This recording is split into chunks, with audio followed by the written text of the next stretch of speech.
Hello everyone, मेरा नाम है धीरज कुमार और मैं आप सब लोगों का स्वागत करता हूँ आज की क्लास पे। जैसे कि आप स्लाइड पे देख रहे हैं, आज का हमारा टॉपिक है 100+ bank PO and clerk puzzle. ये देखिए, मैं आपको बताता हूँ इसके अंदर क्या होता है। इस सेशन के अंदर हम 100+ पजल्स कर रहे हैं जो आपकी बैंक पीओ और क्लर्क के लिए यूज़फुल होगी। आज का हमारा टॉपिक है रो पजल, जो बैंकिंग एग्ज़ाम में पूछी जाती है। आज की क्लास नंबर हमारी 20 है। मतलब इससे पहले हमारी 19 क्लास हो चुकी हैं। अगर किसी स्टूडेंट ने वो क्लासें मिस कर दी हो तो वो उसको ज़रूर जाके देख ले, आपके लिए काफ़ी बेनिफिशियल होगा। देखो 19 क्लास में हमने क्या क्या करा है। जो जो स्टूडेंट पुराने हैं उनको तो पता होगा, जो नए हैं उनके लिए बताता हूँ। सबसे पहले हमने फ्लोर करा था, फ्लोर पजल। उसके सबसे पहले हमने कुछ कॉन्सेप्ट्स के बारे में डिस्कशन करा था। फिर हम उसके काफ़ी सारी पजल करी थी, मतलब 11 से 12 क्लास से हमने पजल करी हैं। फिर हम आए थे रो पर, ये हमारा सेकेंड टॉपिक है। रो के हमने कॉन्सेप्ट्स करे, फिर उसके बारे हम बाद में हमने काफ़ी अच्छे अच्छे क्या कहते हैं पजल के क्वेश्चन करे हैं। तो बाकी देखते हैं इस सेशन में करते कैसे, हम सॉल्व पजल कैसे करते हैं। देखिए, जो पुराने स्टूडेंट उन्हें पता होगा हमारा ऑब्जेक्टिव पजल सॉल्व ना करना होता है। मतलब कि केवल केवल केवल पजल सॉल्व ना करके हमें उसके कॉन्सेप्ट्स के बारे में जानना ज़रूरी होता है। तो मैं इसके अंदर आपको बताता हूँ कि ये पजल है, कोई पजल दी होती है तो वो उसको कैसे सॉल्व करना है। आपको कई बार जो स्टूडेंट होंगे उनका कन्फ्यूजन होता है कि कभी तो आप पहली लाइन से स्टार्ट करते हो, कभी फर्स्ट से, कभी लास्ट से, या आप इसके उल्टा करते हो। तो आपको काफ़ी कन्फ्यूजन होता है कि हाँ ये ऐसा क्यों हुआ। तो इसके अंदर मैं आपको एक पज़ल बताऊंगा जो मैं सॉल्व करवाऊंगा और आपको बताऊंगा किस तरीके से वो पज़ल सॉल्व करनी है। अगर अगर हमने कोई पॉइंट लिया है जहाँ से हमने पज़ल स्टार्ट करी है तो वो वहाँ से क्यों ली है, इसके पीछे रीज़न भी बताऊंगा। चलो अब टाइम बर्बाद करें, सीधा हम पज़ल स्टार्ट करते हैं। आज का हमारा पज़ल क्या है देखिए। तो सबसे पहले हम पज़ल पे गए, हमने पज़ल पढ़ना स्टार्ट करा। A certain number of person are sitting in a single line, all are facing north. मतलब इससे हमें पता चला यहाँ पर हमें मेंबर, देखो सर्टन नंबर है, कुछ नंबर मेंबर बैठे एक सर्टन है, मतलब मेंबर तो सर्टन ही है पर उनके नाम नहीं दिए, तो हमारे लिए तो असर्टन पजल हो गई ना। मतलब अभी हमें पता नहीं कितने मेंबर बैठे हैं।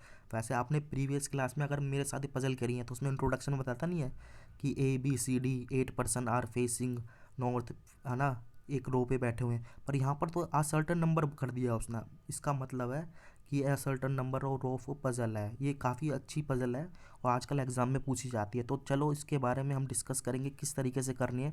सीधा हम पजल पर बढ़े। देखो आप देखोगे कि किस तरीके से मैंने ये पजल यहाँ पर ड्रॉ करी है।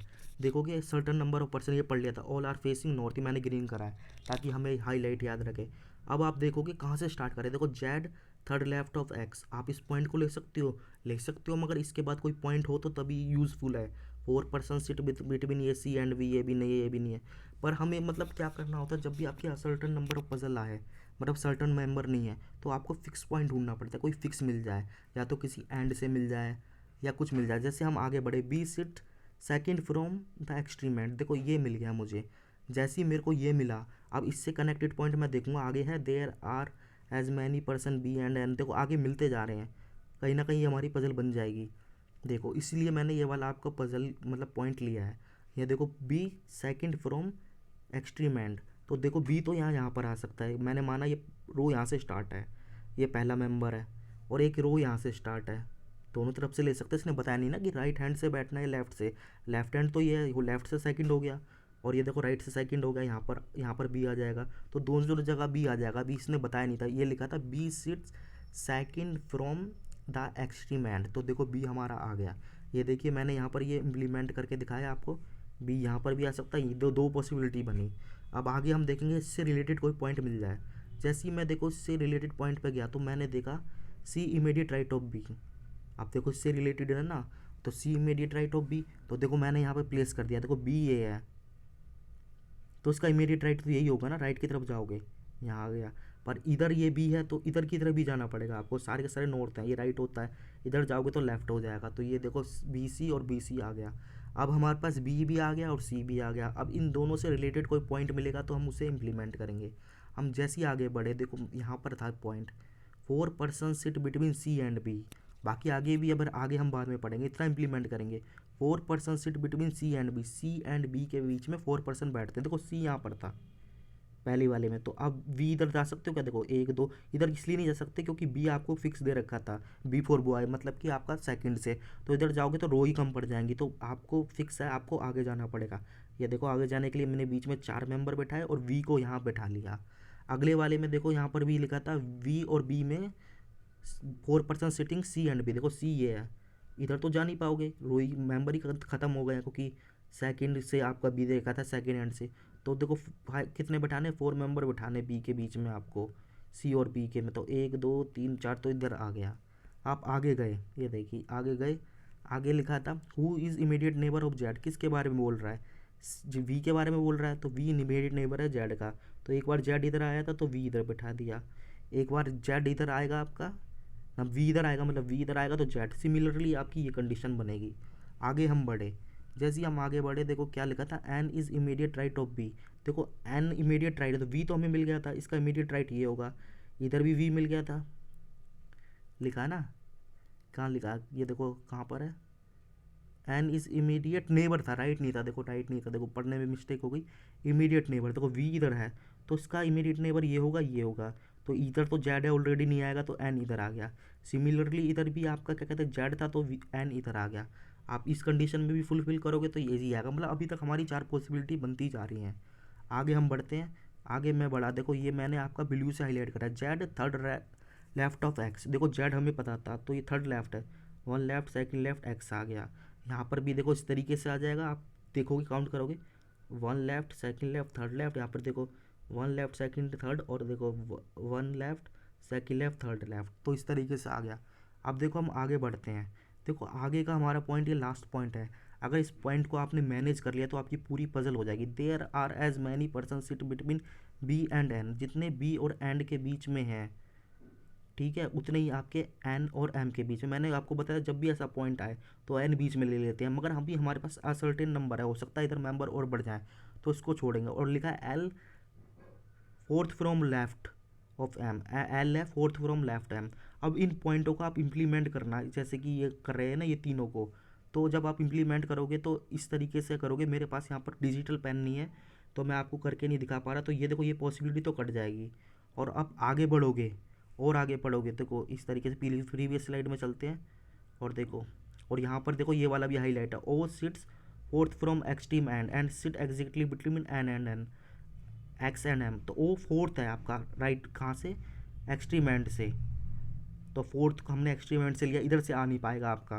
तो ये कंडीशन आप तीनों को क्या कहते हैं मिक्स करोगे ना, जब तीनों को मिक्स करोगे तो तीनों को मिक्स करने के बाद आप जब ये कंक्लूजन निकालोगे तो सिर्फ आपकी ये वाली पॉसिबिलिटी बचेगी। आप देख सकते हैं किस तरीके से लिया गया है, देखो देयर आर आज मैनी पर्सन, देखो पहले ये ले पढ़ते हैं, ओ फोर्थ फ्रॉम एक्सट्रीम एंड, तो 1 2 3, तो ओ हमारा इधर आ गया, ठीक है। और लिखा था sits exactly between X and M, तो एक्स एम, एक्स और एम के बीच में एग्जैक्टली है, देखो बीच में कितने 1 2 3 4 5, तो दो दो मेंबर हो गए। और लास्ट में there are as many person sitting B and N, जितने बी और एन में हैं उतने ही एन और एम में, देखो ये भी पॉइंट आप करोगे रिलेट तो आप गिनोगे 1 2 3 4 5 6, इस तरीके से मेंबर आ जाएंगे। तो इस तरीके से ही आपकी असर्टेन नंबर ऑफ पजल बनती है। तो देखिए मैंने इस तरीके से ये पजल बना ली, आप इसको ट्राई करना, ये इसी तरीके से बनेगी, क्योंकि मेरे पास लिखने की यहाँ पर स्पेस नहीं है और पेन भी नहीं है, तो मैं इस पर पे लिख नहीं पा रहा ढंग से।